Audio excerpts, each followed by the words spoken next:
আমাৰ প্ৰথম আহ্বান হ'ল আমাক নেতৃত্ব প্ৰদান কৰা অৰ্থাৎ শাসকসকলৰ জনপ্ৰতিনিধিসকলৰ পেঞ্চন বন্ধ হ'ব লাগে।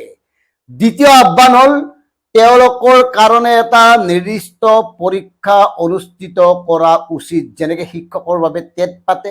কাৰণ এতিয়া চৰকাৰী কৰ্মচাৰীসকলক পেঞ্চন নিদিয়াৰ ব্যৱস্থা কৰিছে।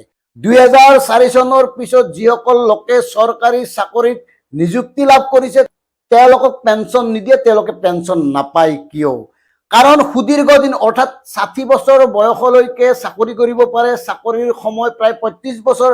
গতিকে 35 বছৰ কাল চাকৰি কৰা এগৰাকী চাকৰিয়ালে যদি পেঞ্চন নাপায় তেতিয়াহ'লে মাত্ৰ এবাৰলৈ অৰ্থাৎ 5 বছৰৰ কাৰণে নিৰ্বাচিত হোৱা এগৰাকী জনপ্ৰতিনিধিয়ে কিদৰে আমৃত্যু পেঞ্চন লাভ কৰিব?